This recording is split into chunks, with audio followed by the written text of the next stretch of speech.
Durant Ashmore is a battlefield preservationist. His primary focus is on Revolutionary War battle sites. He is descended from Patriot Major Henry Durant and Loyalist Colonel William Ballantyne. With over 200 battle sites in South Carolina, there is plenty of uncovered and neglected history to explore. With the great abundance of sites in the upcountry, formerly the backcountry, the Piedmont area of South Carolina offers an incredible array of historic Revolutionary War sites. Fascinating stories have come to light. The bloody interplay between the Whigs, Patriots, the Loyalists, the Tories, and the Cherokees created true civil war with neighbors fighting neighbors. Durant wants to bring these forgotten and overlooked battle sites to life and explain the historical context and their importance to events happening today. He has two mottos. Those who don't know history are bound to repeat it. And if you don't know where you have been, you don't know where you are going. So tonight we're going to be talking about Anderson's namesake, Colonel Robert Anderson, a man you should be very proud of. You should be proud to be calling yourselves Andersonites, which I guess is what you call yourself. I don't know. Andersonians. I like Andersonites, whatever. Andrew Pickens and Robert Anderson go hand in hand. They were best friends throughout life. So the story of Andrew Pickens and Robert Anderson go hand in hand. They were boyhood friends. And throughout their lives, they worked together, they lived together, their homes were right across from each other. I mean, they couldn't have been closer. They were both elders in Presbyterian churches throughout. Andrew Pickens was a frontiersman. He was always living on the frontier. He moved 4 times while he was here in South Carolina. The first time he moved to the Waxhaws, which is north of Camden, lived there for a few years, then went to the frontier. He moved to the Long Canes community. The Long Cane community was a very prosperous area in the backcountry of South Carolina. It was near 96. Kiowee was their primary town, and it was a trading center. Trade with the Cherokees was very lucrative. The British loved their trade with the Cherokees, and many of the backcountry settlers traded with the Cherokees as well. The relationship with the Cherokees during the pre-Revolutionary War era was of paramount importance. The people who were involved in the Snow Campaign are some of the most influential people for the rest of the Revolutionary War. Thomas Sumter was an adjutant to Richard Richardson. We don't exactly know what his military involvement was. Andrew Pickens was part of the Snow Campaign. Robert Anderson was part of the Snow Campaign. These men were experienced Indian fighters because the backcountry of South Carolina was the edge of civilization. There were few laws at that time. The seat of government was Charleston. If your neighbor stole your horse and you knew that that neighbor stole your horse, you had to go to Charleston and get a warrant for your neighbor. It took 2 weeks to go to Charleston and back. You didn't do that during planting season. Or you took matters into hand, on your own. So it was just a lawless era. And in the 1760s, a movement arose called the Regulators Movement to bring justice and order into the backcountry. Except that they went too far. There were hangings, there were whippings. Sometimes they would capture somebody and take them down to Charleston, throw them in chains. But it got so bad that a counter movement arose called the Moderators. And the Moderators and the Cherokee and the Regulators had a standoff, but no shots were fired or anything. But as a result of that, the British government in Charleston finally established a court system in the most populous area in the backcountry, and this was 96. But 96 did have the grandest structure in the backcountry. It was a 3-story structure. It was built of brick, and people would come from miles around just to stand and look at it. It was the jail. Militias evolved to establish order in the backcountry. The primary function of these militias was Indian protection, because there were depredations occurring between the Indians and the whites, the settlers as well. And the poor Cherokees, anytime anything happened, they got blamed. There would be Catawbas from the North Carolina area coming through stealing or whatever. There would be Creeks from Georgia coming through. At one time, there was a raiding party of Shawnees that came through the area. Well, who gets blamed for that? It's the Cherokees got blamed for it. So it was a very lawless time. Even though there were some wonderful, fine people here, there were also bandits. Thomas Sumter, who was the primary brigadier general for the militias in South Carolina, he came down from Virginia. Thomas Sumter escaped jail in Virginia and came to South Carolina and became one of our leading men. So, if you committed murder in Tennessee or Connecticut or wherever, where do you go? You go to the backcountry of South Carolina. So this is what we had. When the British decided that they were going to attack Charleston with their warships on June the 28th, 1776, that was part of a coordinated attack. The British agents at the time were trying to get the Cherokees to attack at the same time that the British were going to attack Charleston, and it'd be a 2-pronged attack on the Patriot forces. And it didn't matter if you were a loyalist or a Whig, which is a patriot. The Indians didn't care.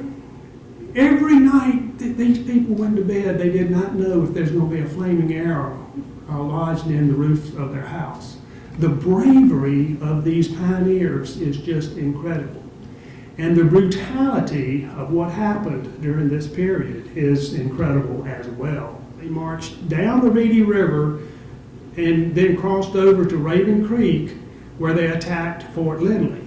Well, it just so happens that the same day that that group left to go to Fort Lindley, a group of Patriot militia from Spartanburg and the new acquisition area under Thomas Neal came to Richard Pierce's plantation home, because they knew that that's where the gathering spot was.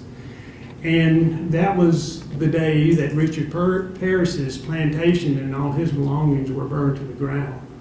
So when you're on the Liberty Bridge, I want you to realize, all the activity that happened there 240 years ago. Finally, these groups coalesce in 96, about August the 1st.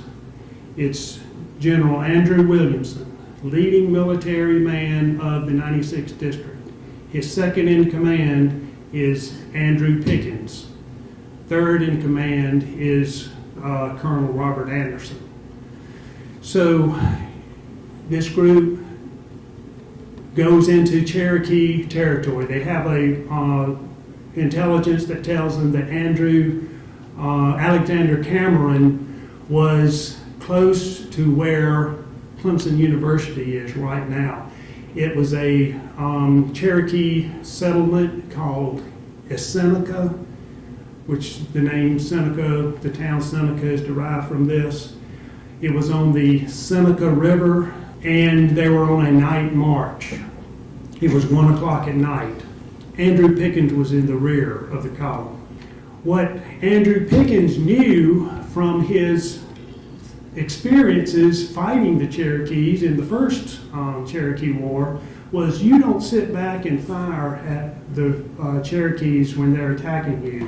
You charge them.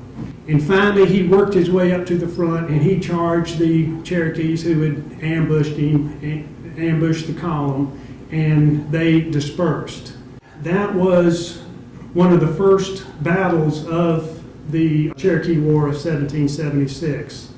So 2 weeks after that, Anderson and Pickens were surrounding, attacking, razing the Cherokee town of Tomasi.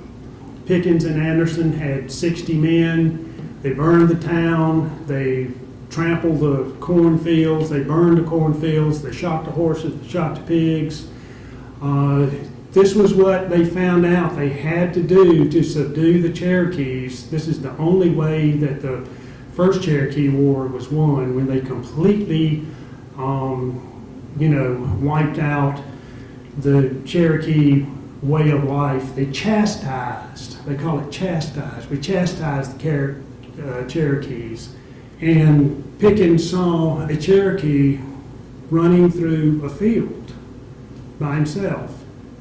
So they decided, well, let's go get that guy. And so they started chasing him, and they ran into the middle of this field. And all of a sudden, when they did that, 185 Cherokees rose up from the tall grass.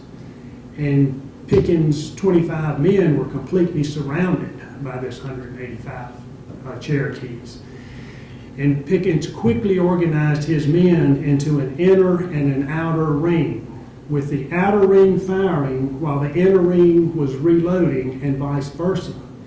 And this is referred to as the ring fight. And Andrew Pickens, he's definitely one of my heroes, and he fought in some major battles. But of the major battles he fought in, he said that the ring fight was the most intensive fight of his career. It lasted for an hour and 15 minutes. 3 times the Cherokees breached the ring, and it was hand-to-hand fighting with rifle butts and knives and tomahawks. None of Pickens' men were killed. Now, several of them were wounded. None were killed. Many Indians were wounded. The Patriot forces had superior weaponry. This is one area where, Pickens and Anderson fought together, and the British captured Savannah. And from Savannah, they moved upriver and they captured Augusta. Augusta was a major trading center at that point.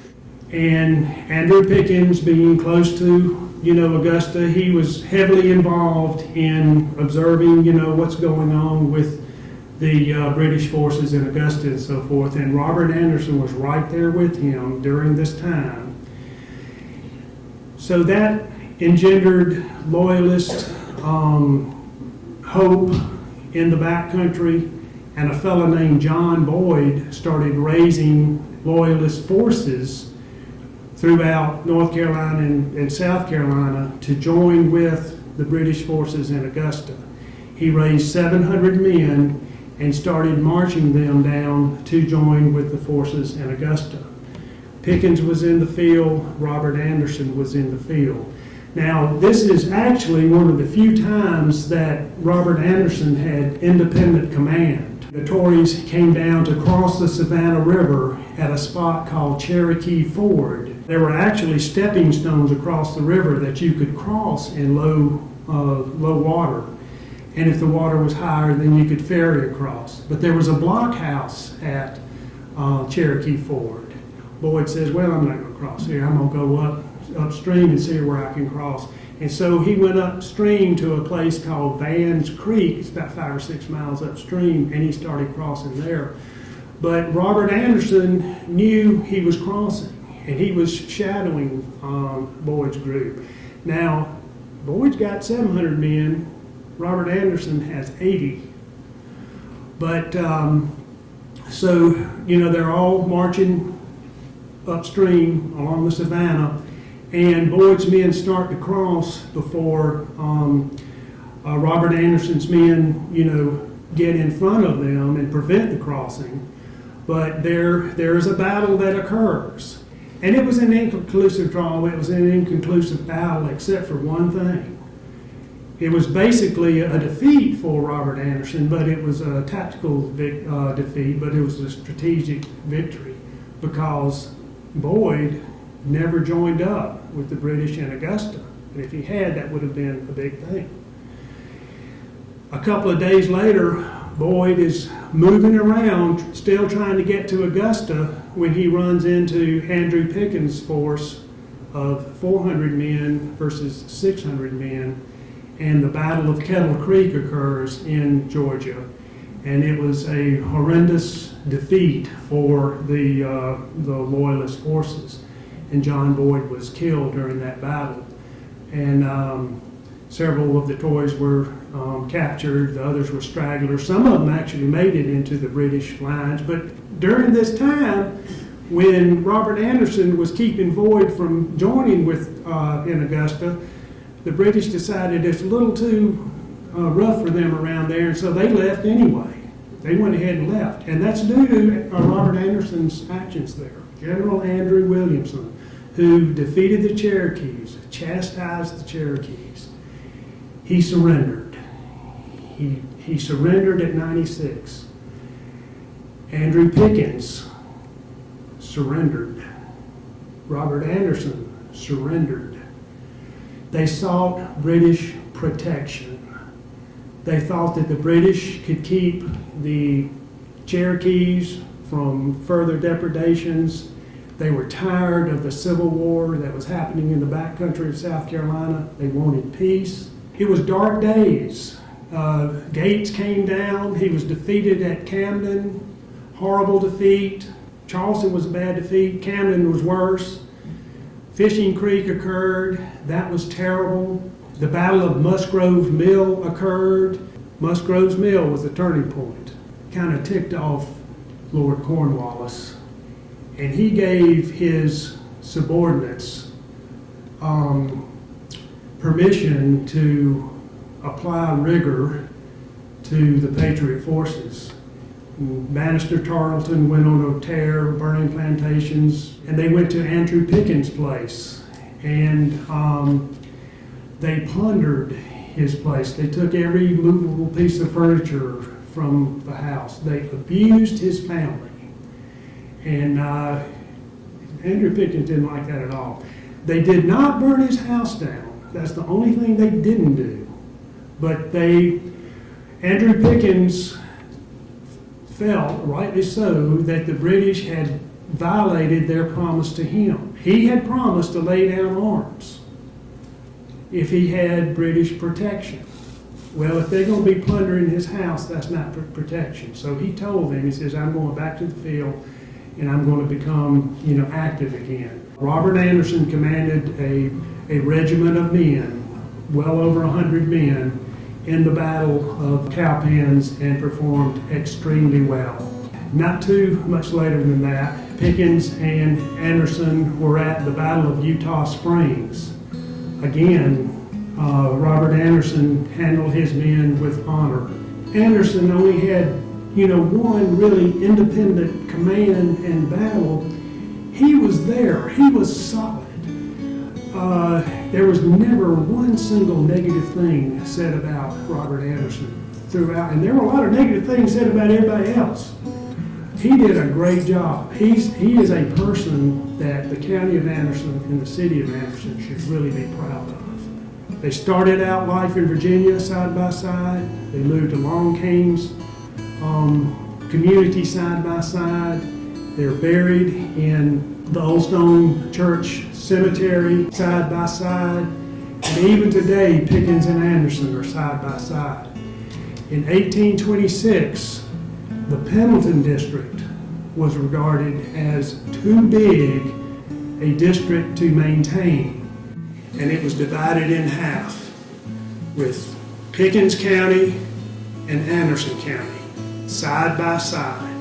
To this day, Pickens and Anderson are side by side.